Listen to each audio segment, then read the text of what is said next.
What's going on, everybody? Welcome into another episode of the FF Ballbusters podcast. Thank you for joining us. We are recording this on Saturday morning, April 29th. My name is Eric. That's my co-host, Will. How you feeling this morning, man? Hey man, feeling good, especially after last night with some of these landing spots we got for some of these players, man. A lot of vindication last night. Yeah, for sure. Yeah, as Will alluded to, we're going to be talking day 2 of the NFL draft, so rounds 2 and 3. There's a lot of fantasy relevant names to go through, about 23 to be exact. So we are going to go kind of rapid fire and just give our quick initial takeaways from all of these guys' landing spots. And then next week, if you want to check back in with us, we'll have a full breakdown and recap and draft grades, all that good stuff for you later on. But yeah, since there are so many names to get through, I think we should probably just get right into it. With the second pick of the second round, Will Levis did finally come off the board to the Tennessee Titans. What are your thoughts on that?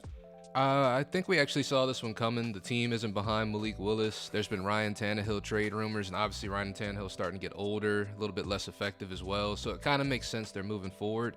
And Will Levis slid all of yesterday, so I guess the Titans figured nobody wanted him yesterday, so they could get him today, and they did. So I do kind of like this landing spot for Will Levis. You do? I mean, as much as I can, you know what I mean? I don't feel like the Titans themselves are a great landing spot as a whole, but I do feel like it's a team where he's at least going to get some opportunity at some point. Yeah, it's not like a situation where he's going to go in and be a backup or have to compete. I guess if Ryan Tannehill stays, then yeah, he'd have to compete in the short term, but he's not going to be there for very long. So in that regard, I completely agree. But it is a tough landing spot. Like the offensive line is in shambles. They don't have too many receiving weapons. It's really just Traylon Burks and Chigo Okonkwo right now. Derrick Henry's also been rumored to be on the way out. So we'll see what's left of the Titans by the start of this season. Yeah, and they picked up one more asset later on this draft too that we'll talk about a little bit later. True. Yeah. But just as far as I know, we're trying to get through this quick, but we're talking a quarterback, so it takes a little longer. With him going not in the first round, but the very beginning of the second, is this a guy that you're still willing to potentially take at the end of the first, or is he going in the second round of rookie drafts now, you think? Honestly, I'm doing just like NFL teams are. I'm waiting to see if he's available in the second. I'm not going to use the draft capital in the first if I don't have to, you know? I feel like there's a lot more value to be found. For sure. All right, and then the third pick of the second round, our boy, your boy, Sam Laporta to the Detroit Lions over Michael Mayer, the second tight end off the board. Let's go. Yeah, this one was the one that felt good for the night. Like, we were so excited to see this one because this is a guy we've been pounding the table for this whole offseason process. He's an Iowa tight end. We love an Iowa tight end. And he's a direct replacement for TJ Hawkinson, another Iowa product as well. So I honestly love this move a lot. I think Sam Laporta is going to slot right in immediately as the starting tight end. And I just think, I think the sky is the limit for this guy, at least, especially in this high-powered Detroit offense. So I do like this landing spot a lot for Sam Laporta. So much. It's tailor fit for him. It's perfect. And you mentioned his comparison to TJ Hawkinson. TJ Hawkinson, I think, was a better blocker, which, give him credit. And also he's shown since he's gotten to Minnesota that he's a really good receiver as well. But because Sam Laporta is not as good of a blocker and he's more of really just like a slot receiver, hopefully we'll see him used in that regard more, and we'll see more early volume for him in Detroit. Yeah, I would love to see that. And I'm just happy for my boy, man. Somebody we've been talking about this whole time that wasn't on a whole lot of radars to begin with, and I'm glad we called this one. 100%. Yeah, really happy about it. And then immediately after him, the Raiders also traded up, and they took Michael Mayer. So the slide didn't last all that long. But what do you think about this landing spot? I do like Michael Mayer here. I feel like he fills that void that Darren Waller left behind. I also think that out of all the tight ends, he is the most well-rounded in terms of being a blocker, stuff like that. So I do think he's just a good player for the team. Somebody good for, I guess, Jimmy Garoppolo to throw the ball to. Yeah, at least for now. Yeah, and whoever's there in the future. So I do like Michael Mayer. I think he's going to be a consistent tight end for them. I think he's going to be out there on the field a good bit too.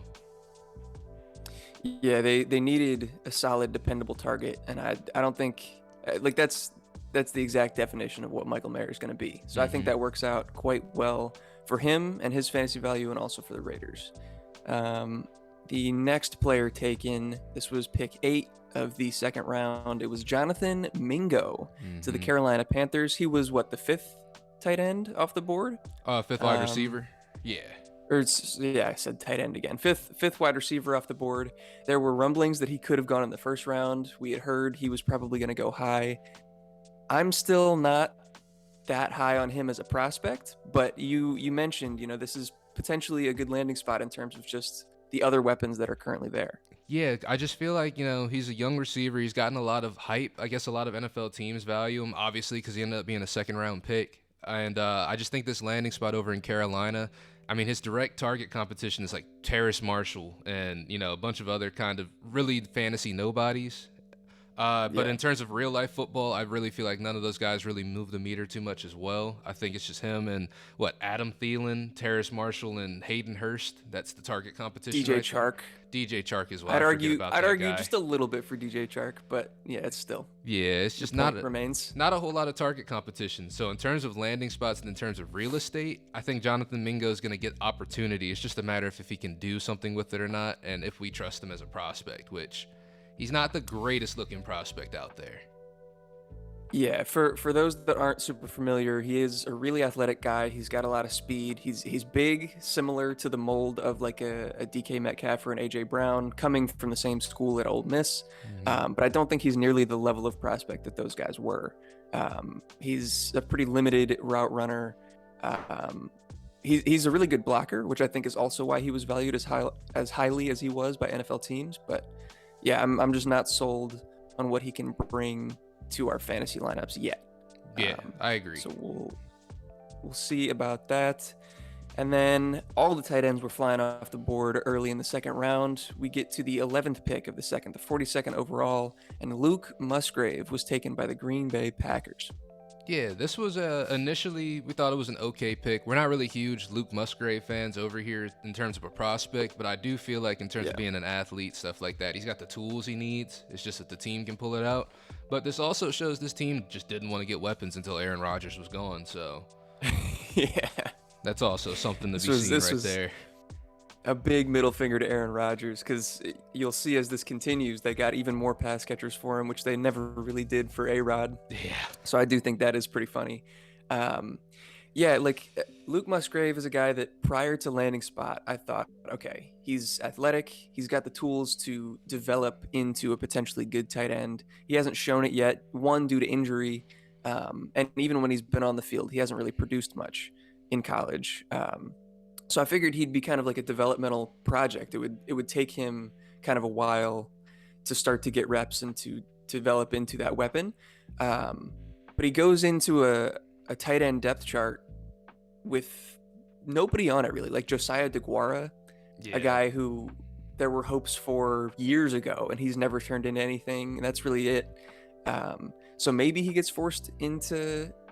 He's not going to get forced into volume. I'm not going to talk myself into this. It's not going to happen right away for Luke Musgrave. Yeah, it's going to take some time before I feel like Luke Musgrave is going to be a viable option in fantasy, but he is someone that you could have on a taxi squad just sitting for a while to see if they end up using them at some point. But I don't really have high hopes for Luke Musgrave. Yeah, agreed. All right, and real quick before we get on to the next prospect taken, we want to thank our first sponsor in Dynasty Owner. If you're interested in a really cool and kind of unique fantasy Dynasty experience, I would highly recommend going over to dynastyowner.com. They use real-life NFL salaries for their players, so that's a cool twist, in my opinion. You can make money over there as well by finishing in the top 4 as you normally would in your leagues, or by using the Dynasty Owner Marketplace and selling your team for more than you bought into it for if you build a dominant roster.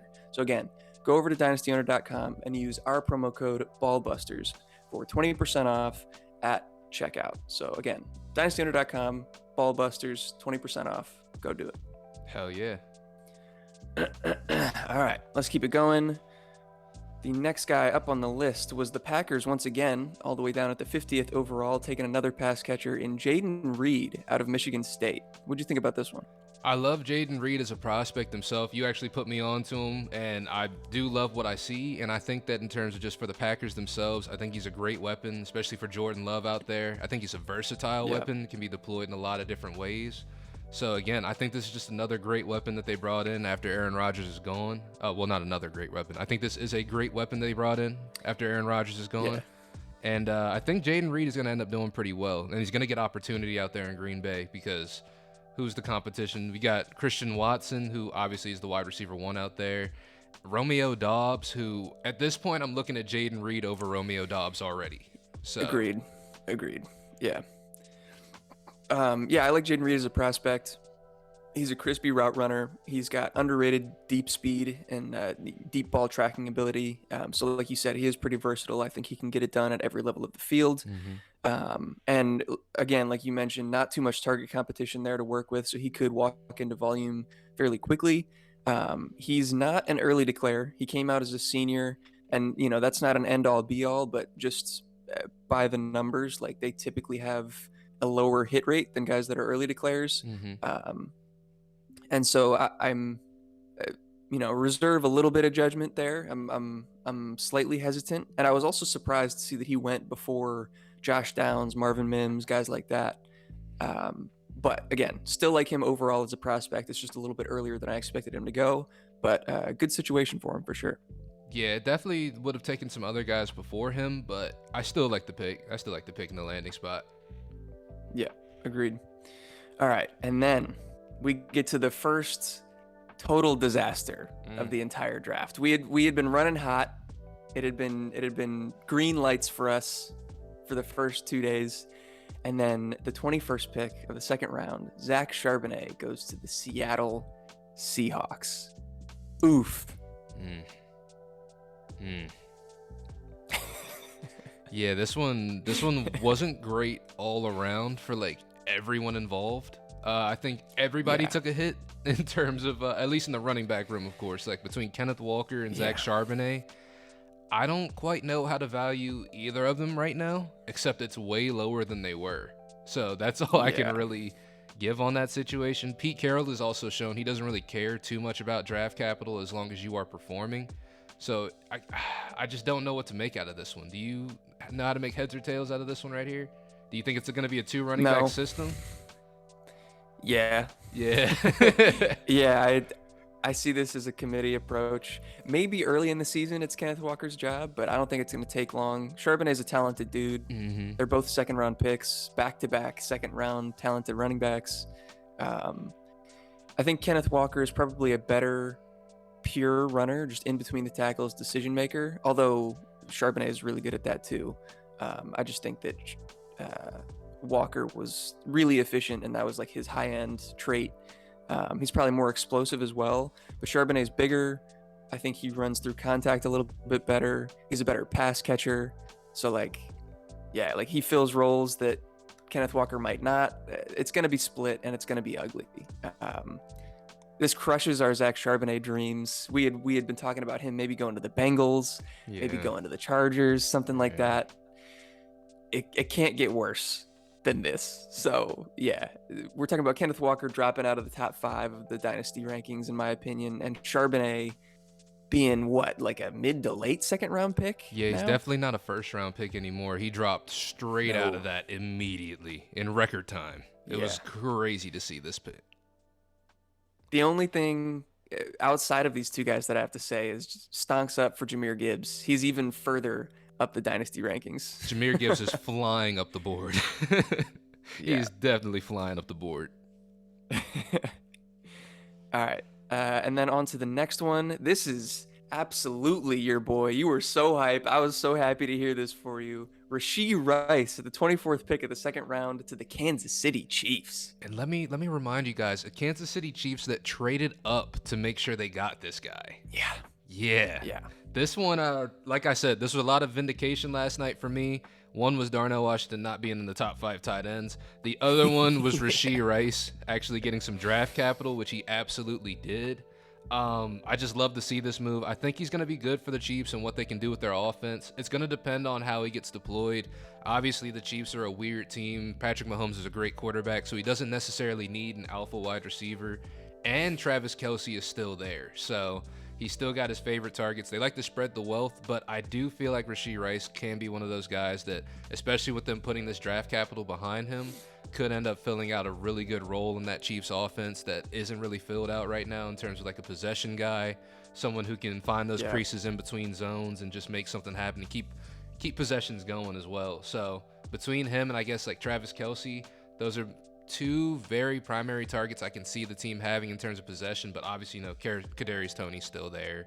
Sky Moore is still there as well, another second-round pick. So I just really like him being a part of this team and the fact that this team was willing to invest in him, because I feel like the sky could be the limit for him, but it's going to stand to be seen how the Chiefs end up deploying him. For sure. Yeah, it's definitely a sexy landing spot. It's one that you love to see. We were both really excited. I am going to play a little bit of devil's advocate because you liked him a lot. I wasn't quite as high on him. I do think he's incredibly athletic. I think he's a really good 50-50 ball, kind of jump ball receiver. And like you said, he does well in zone, kind of finding the soft spots. But the reception perception from Matt Harmon came out about him, and it was pretty negative. It was a lot of red across the board in terms of his success rates and his ability to run routes and create separation. So I have a little bit of doubt, but this is the smash spot, landing spot. You love to see it. Pair him with Patrick Mahomes, and like you said, in a role that isn't already filled by anybody in that wide receiver core. So he's definitely got the opportunity. We just got to see if he can seize it. Yeah, but I couldn't have got a better landing spot and better draft capital, to be honest with you. So I'm happy about this one. Yeah, definitely exciting.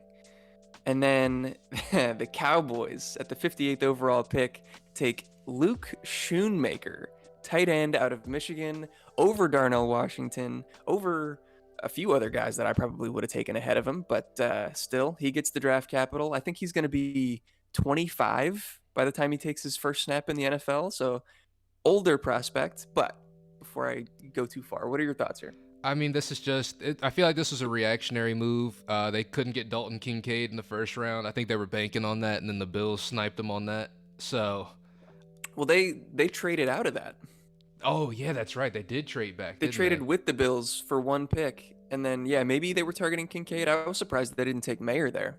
Yeah, to be honest with you, I thought Michael Mayer, he was linked pretty well. And I don't know. I just feel like I can't feel like they planned to get Luke Schoonmaker at the end of the day. But I feel like the landing spot is good. I think, it's a team that needs a tight end because Dalton Schultz is no longer there. Dak Prescott, we know he values the tight end position, likes to throw to that position a lot. So we're hoping that this guy can get some burn, especially as a second-round pick. He should get some opportunity out there at the very least. But I don't really have super high hopes for Luke Schoonmaker, especially as a prospect. But what did you think about this one? I'm in lockstep with you. It's not that exciting. I didn't have him ranked very highly. He's an older prospect. Honestly, like with the draft capital, you got to be a little bit excited. Like a second-round tight end should get the benefit of the doubt. And so I'm going to assume that he's going to be the highest tight end on the depth chart. But I like Jake Ferguson better than I like Luke Schoonmaker. So we'll have to wait and see what kind of turns out or how this tight end room shakes out. Yeah, I definitely agree there. All right, guys, before we move forward into the next couple of picks, just wanted to make sure we remind you guys about one of our partnerships over at the Fantasy Football League Winners. We make content for them as well. We make videos. There's people that write articles and stuff like that. So check out that website and the link down in the description below. But as a part of that partnership, we are also sponsored by Underdog Fantasy. So if you use our promo code FFLW, if you are a first-time user, they will match your deposit. So if you deposit $40, they will give you an extra $40 on top of that, so on and so forth, all the way up to $100. So that is a potential $200 you could have in your account if you're a first-time user and you use our promo code FFLW. You can get out there, have some fun, and gamble responsibly. So check out those links in the description down below. And with that being said, we're going to go ahead and move forward into these next couple of picks. Heck yeah. Thank you, Underdog. The next one on the list, the second to last fantasy asset drafted in the second round, was Brenton Strange from Penn State. He went to the Jacksonville Jaguars. You got anything to say about this guy? It was a strange pick, pun intended. Okay. Honestly, fucking got him. Yeah, fucking nailed it. But so we got a team that has a guy in tight end already in Evan Ingram, who I believe is on a franchise tag right now. He didn't really get a long-term deal. But I don't really see the team parting ways with him. I feel like, tight ends aren't all that expensive. He's been effective for the team. I feel like if he does well again this year, they're just going to bring him back. So with this signing, It's just an extra tight end to have around. Brenton Strange, I believe, is known more so for his blocking than his receiving talent anyways, so I feel like it's just somebody else to help shore up the line, help shore up some blocking opportunities. He might get some light receiving work, but he's not somebody I'm really looking at in Dynasty. Couldn't have said it better myself. That's all we got to say. Yeah. Let's move on to the very last pick of the second round, and my boy, Marvin Mims. A little bit of a weird landing spot. Not 100% sure how I feel about it. He goes to the Denver Broncos, but I want to hear your opinion first. This was one we were definitely confused about last night when we were watching it. Marvin Mims to the Broncos, it feels like a very crowded receiver room. It feels like a lot of mouths to feed in terms of Jerry Jeudy, Cortland Sutton, Greg Dulcich. But as time went along and we started to think about it more, you brought up a really good point as to this might be the guy who's just there to sort of replace KJ Hamler, someone who hasn't been able to stay healthy, kind of has that slot role on the team that just hasn't really been able to be out there as often as the team would like him to be. And Marvin Mims in this opportunity could fill out that slot role extremely well. Yeah, he's a fairly similar receiver. They're both burners. They're both a little bit on the smaller side. They both have really good deep ball tracking. It can be used deep down the field. So yeah, maybe they're looking to part ways with KJ Hamler. I know that there had been some steam kind of building in the offseason about them getting rid of one of these receivers. And then Cortland Sutton was a big trade target, wasn't he? Like he was having some talks with Baltimore about trading him for a little bit. Yeah. But all that stuff has kind of died down as of recently. So if KJ Hamler does leave, he can fill that role. But Tim Patrick is also still there, and he was signed to a decent deal. So yeah, I'm not 100% sure how he's going to slot into this offense. There are a lot of mouths to feed, but he's a prospect that I liked. And if Sean Payton can turn this whole thing around, then he could still have some value for sure. Hell yeah. But where would you see his value somewhat being around, just real quick if you could? Currently, he's probably like a mid-second round pick as of now, I would think. Yeah, I'd agree with that. Yeah. A lot of question marks surrounding a lot of these guys coming up, honestly, but we'll talk about that as we get to it. So we transition now to the third round. And the first guy taken off the board here was another quarterback. Hendon Hooker stops his slide after all that hype that he might go in the first round. He gets taken early in the third to the Detroit Lions. Yeah, and this is one of those moves where I just feel like it's the Lions trying to shore up their team a little bit. You know, you got Jared Goff, who I believe is on like a 3-year contract with them. I'm not really sure how long Jared Goff is really signed for. I can look it up. My initial thought is that he still has like 2 years left on his deal, but let me look it up. Right. But with that being said, you know, while we're looking that up, Jared Goff is kind of on the way out, possibly. Team could extend them, could not. But this is a great insurance policy if the team decides to not and bringing in Hendon Hooker. He's just a young guy who should be able to sit behind Jared Goff, learn quite a bit. But in terms of draft capital and where I'm taking him in drafts, I don't think this guy's a back end of the first round sort of pick anymore. I don't even know if he's a front end of the second round sort of pick. I don't even know if he's a middle of the second round kind of pick. What do you think about Hendon Hooker and his value now that he's landed with the Lions? So I was already probably a little bit more down on him than the rest of the community as a prospect. I didn't. The offense that he ran in Tennessee was super gadgety. You know, it was an offense that was. It was not pro style. I don't think he's going to come from college and be ready for a pro style offense immediately. He does have some decent athleticism. He was fairly accurate. But yeah, landing spot specifically, if he ends up being the starter in a few years, it's a great spot. You know, they got a really good offense. They got a lot of weapons. They got a great offensive line. So I love that portion of it. But also, you know, they could recommit to Jared Goff. I did look it up. He does have 2 more years left on his deal. They do have a potential out, like for this year, but I don't see there being any way that they cut him now and just let Hendon Hooker start immediately. I don't think that's a possibility. Yeah, I think Jared Goff would have to be astronomically bad for him to give him that opportunity, and he just hasn't really been that. He's been somewhat consistent since he's gotten to Detroit, to be honest with you, like surprisingly so. So I don't see Jared Goff going anytime soon, and he's still young as well. He's not an old quarterback whatsoever. Yeah. So we'll have to wait and see on that, but I agree with you. He's probably at best a middle of second round pick, probably a late one. Just because like it's very possible you could burn that pick and he's just a career backup. Yeah, very possible. I mean, like you said, he could be starting in 2 years. That means he's going to be 27 already, 28. Oh, yeah, he's already old. Yeah. That's crazy. Yeah, I didn't even think about that. Kind of nuts. Yeah. All right. So we'll go to the next pick here in the third round. The Houston Texans take Tank Dell out of Houston, so he doesn't have to go too far. This is kind of an exciting one. Not a guy that we've talked about a ton recently. I think we brought him up early in the draft process, but an exciting, small, but very exciting and shifty wide receiver going to the Texans. What do you think? Yeah, I think this is a good landing spot for him. I think he's got a good opportunity to get some playing time out there because his only real competition is Nico Collins and Robert Woods. And then you got Dalton Schultz at tight end as well. But I just feel like he's got a lot of real estate to carve out a role for himself here. Obviously, he's got the young QB and CJ Stroud out there to kind of grow alongside.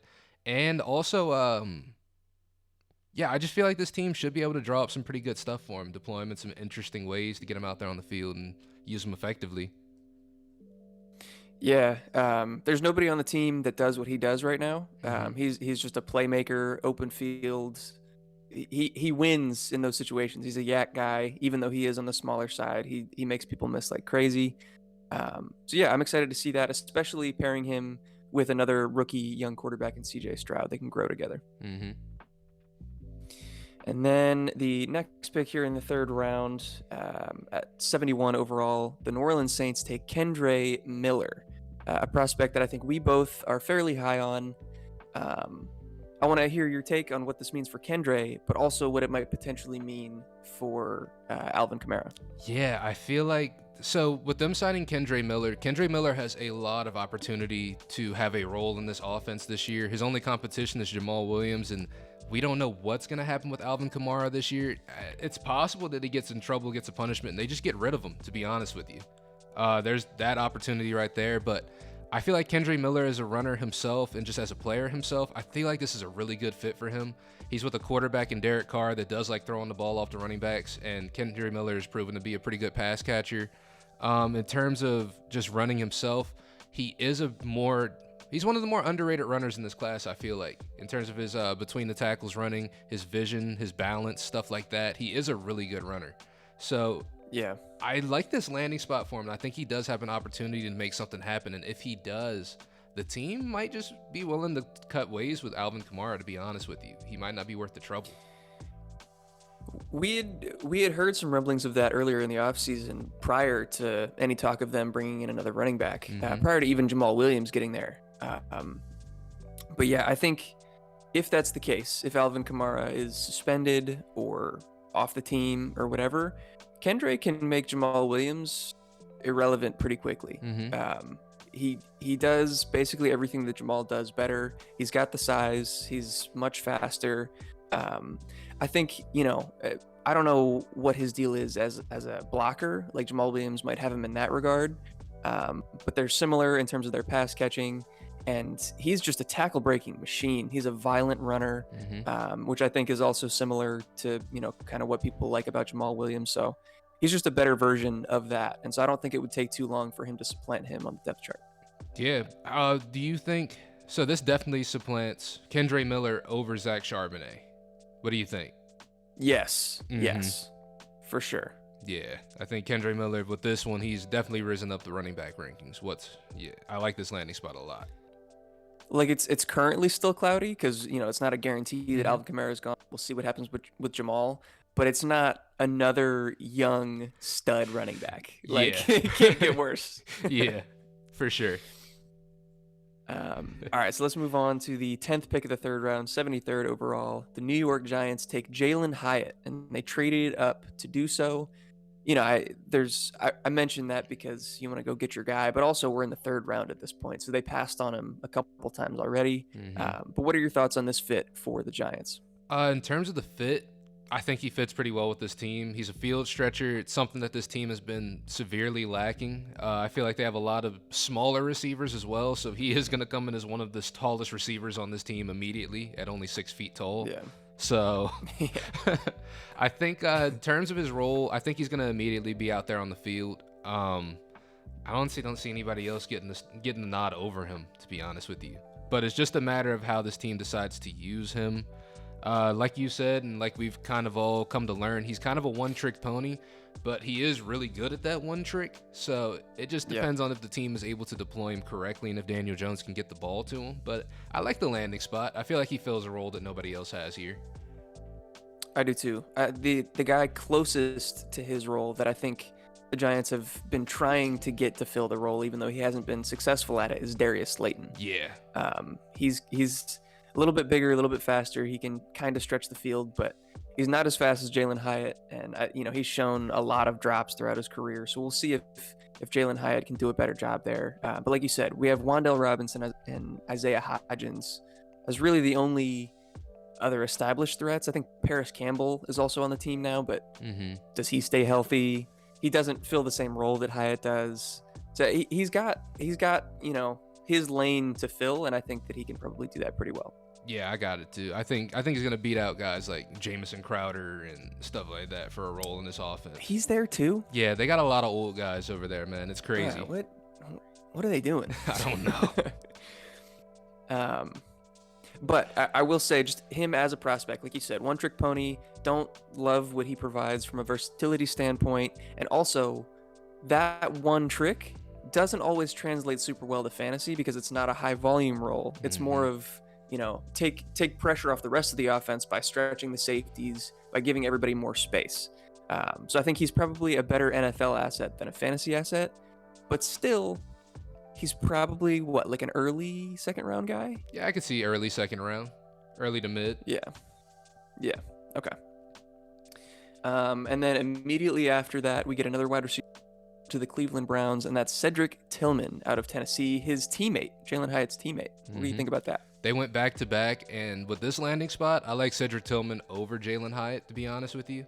I feel like over in Cleveland, he's got a lot of opportunity. There's not a whole lot of competition there between, obviously, Amari Cooper's still there, but he's getting older.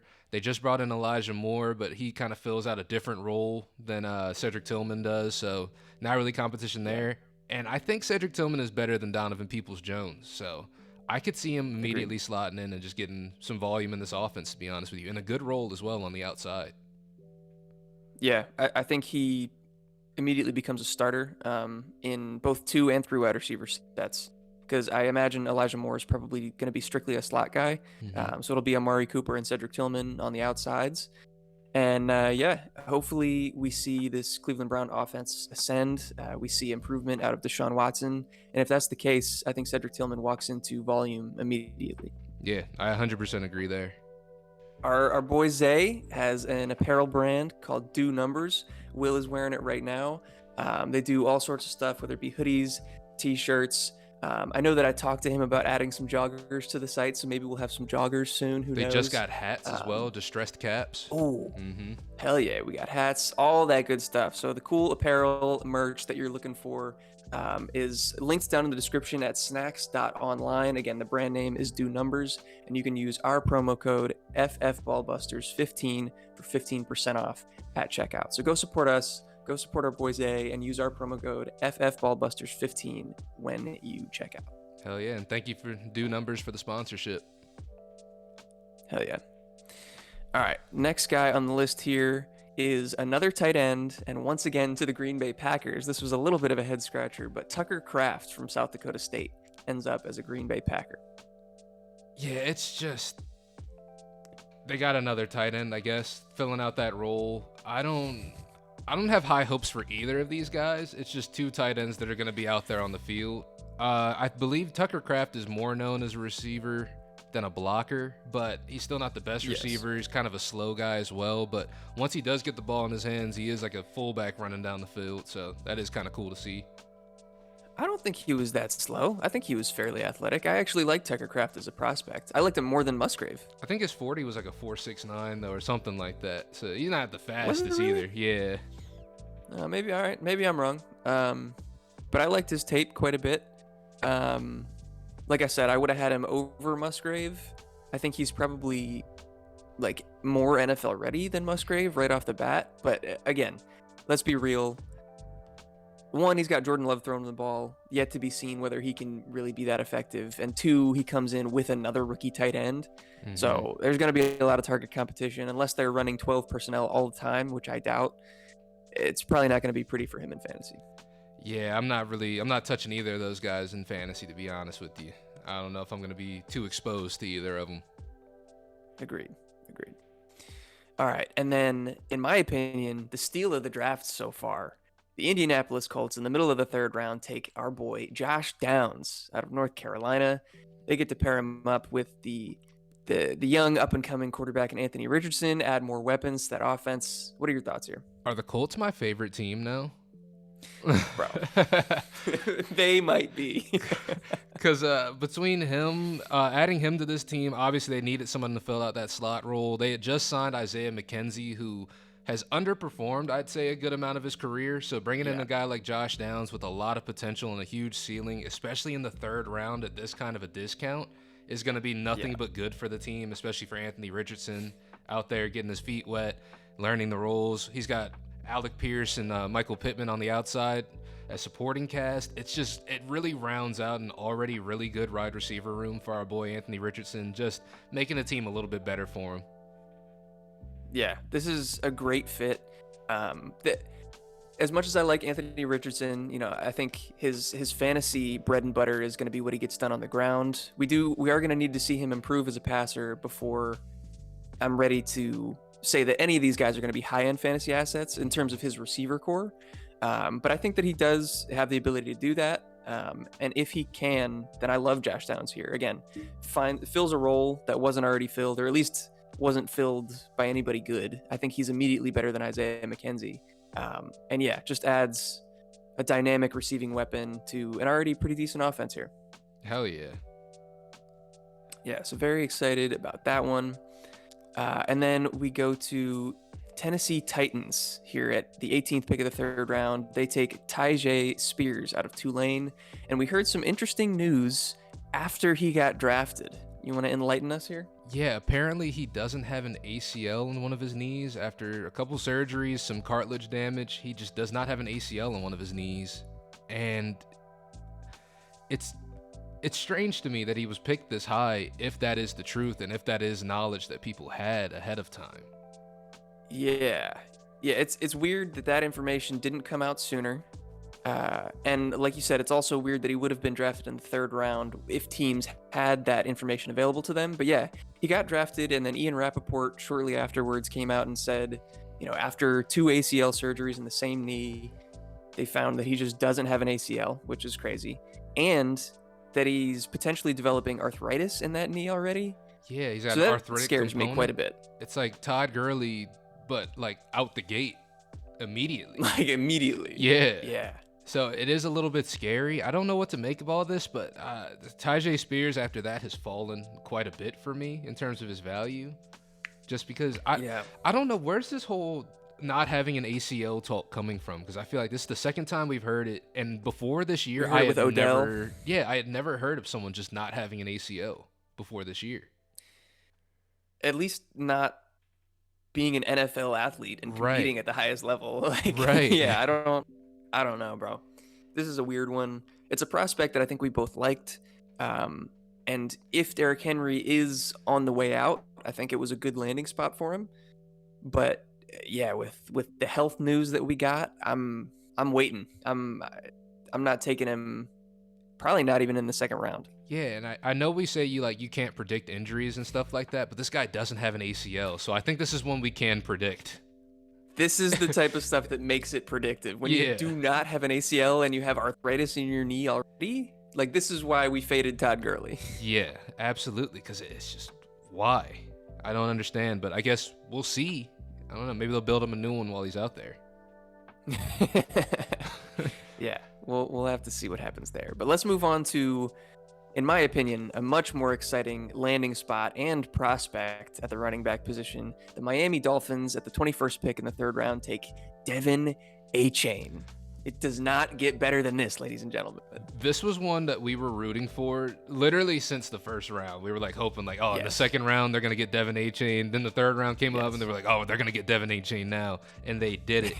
And I'm so excited to see how this guy performs in the Mike McDaniels offense. I just think he's going to thrive, absolutely thrive. I think he's going to be everything that they wanted Chase Edmonds to be, but they're actually going to do it with this guy. Yeah. It's just speed, and more speed with that offense. We're talking crazy efficiency. The potential is through the roof. He's got the pass catching component with a quarterback that likes to dump it down in Tua. And yeah, if they can shore up that offensive line a little bit more, and if he carves out a role, because they do have, some veteran running backs ahead of him as of now with Raheem Mostert and Jeff Wilson. Yeah. But I think, it's definitely a smaller frame, but I think he is a similar back to Raheem Mostert, just better. So it probably won't be immediately out of the gates that he supplants those guys, but midway through the season or so, I think he ends up being the RB1 here, and it's going to be so exciting to see. Yeah, I would love to have Devin A-Chain stocks in Dynasty going forward. I think, in future years for sure, he's going to be a featured part of that offense, and yeah, especially, guys like Tyreek saying they're going to retire in 2 years. Who knows? But I like Devin A-Chain a lot in this landing spot. Absolutely. All right, so where's the next guy here? Okay, another running back. Another running back off the board, the 25th pick in the third round. The Jacksonville Jaguars take Tank Bigsby. Yeah, I'll just throw it to you. What do you think here? I think he's the backup to Travis Etienne. I think Etienne is still the guy there, but I will say I do think that Tank Bigsby is going to eat into some volume for sure, especially more than like JaMychal Hasty did last year. And I know how annoying people thought JaMychal Hasty was last year. Tank might be even a little bit more annoying. So Travis Etienne slightly falling a little bit in my rankings in terms of where to draft him in startups. But, I still think he's going to be the guy there, but there's definitely going to be some volume taken away by Tank for sure. Yeah. Again, Jahmyr Gibbs. It's the sound of him moving up. Yeah. Boy's flying up boards. But yeah, I couldn't agree more. I don't think this is quite as bad as the Charbonnet Kenneth Walker situation, but to a lesser degree, I think it's fairly similar. Tank Bigsby is going to be more of the two-down grinder. He's going to be the in-between the tackles back, whereas Travis Etienne is going to be, the explosive in-space guy. But they're going to eat into each other's workloads for sure. And so it just caps both of their ceilings and makes them both a little less exciting. Yeah, I agree. But just in terms of total team fit, I do actually kind of like this for Tank Bigsby. Oh, yeah. It provides a big physical back that I don't think that team had. I think they hoped that they would have gotten that out of Snoop Connor, and it just didn't really work out. I also definitely think that he could take away red zone and goal line work from Etienne, but it'll definitely benefit the team. I will say, because Etienne was not great on the goal line last year, so this might be just the look the team was looking for, just a bruiser, and Tank Bigsby can do that. For sure. All right. To the 30th pick in the third round, he finally comes off the board. The slide stops. The Pittsburgh Steelers select Darnell Washington, tight end out of Georgia. Yeah, man, this is where he goes to block. That's really all I've got. It's fairly simple. If he couldn't beat out Ladd McConkey at Georgia, he's not going to beat out Deontay Johnson, George Pickens, Allen Robinson. The Muth. The Muth, yeah, he's not going to get it done from a fantasy perspective. He's the sixth offensive lineman to protect Kenny Pickett. Yeah, you guys got a great blocker, man. That's all I got on Darnell Washington, man. That's really it. Good stuff, Pittsburgh. Also, another potentially weird health risk that we learned about afterwards. They talked about his knees being swollen after the combine, and that scared teams off, and potentially like a foot injury or something. Yeah. It was all fairly vague. Yeah, it was news that we hadn't heard really before, but obviously it like popped up immediately during draft night. So I guess whoever was hiding that did a really good job of it. But I guess he had swollen knees after the combine. Some teams were kind of worried about that. He's injured the same foot a couple of times going into like spring training camp, and just going into the season he's hurt his foot. So maybe that's some weight concerns of how he's been. I don't know. But Yeah, he's gonna be a great blocker, man. That's really all I got for Darnell Washington. Same. That's all I got to say. Let's move on to the Cardinals. They picked immediately after the Steelers, and they took wide receiver Michael Wilson out of Stanford. He's not a guy that we talked about a ton during the pre-draft process. I watched a little bit of his tape. I was impressed with what I saw, but also he dealt with a ton of injuries in college. He just struggled to stay on the field. But what are your thoughts here on the fit and just him as a prospect? Well, as for the fit, and like you would kind of talk to me about last night, because I didn't really know who this guy was too much, but it sounds like if he's able to stay healthy and stuff of that nature, this is a team that could use a receiver like him, especially, D-Hop heading out. So far right now, you've really just got Rondale Moore and Marquise Brown. So this guy would fill out a different type of role for this offense, be a bigger guy as well. Yeah. So I do like him in terms of fits. It's just a matter of if he can stay healthy, really. For sure. Yeah, he's more of a possession guy. He's a pretty crispy route runner. And so, Rondale Moore, strictly slot.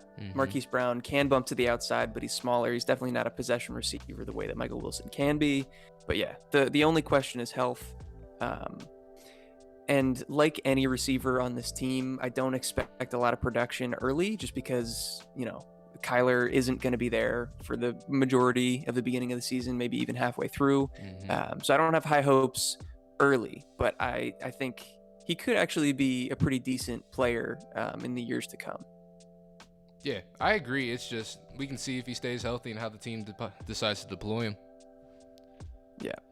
And then this one isn't fantasy relevant, but I just want to say 49ers, bro. What are you doing taking a kicker in the third round? Get the fuck out of here with that. You're That's drunk. Gross. You're drunk, bro.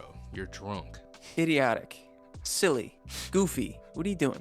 Stop that. Get some help. All right. Raiders take a guy that honestly hadn't heard of before. I don't know how much we have to say here. But the Raiders take Trey Tucker, wide receiver out of Cincinnati, before Tyler Scott, the teammate that we thought was going to get like second round buzz. Yeah, so instead of talking about this Trey Tucker guy, because we don't know who he is, let's talk about Tyler Scott. I really don't. Let's talk about Tyler Scott. Does this affect how you view Tyler Scott and the fact that this guy went before him? Yeah. Yeah, and the fact that Tyler Scott still hasn't been drafted. We thought he was going to go in the second round. It's the end of the third. He's not off the board. It definitely affects Tyler Scott. Yes, I don't know how to make heads or tails out of what this situation is right here, because like you said, I don't know who this guy is. Like, who the fuck is that guy? But where's Tyler Scott and what's going on right there?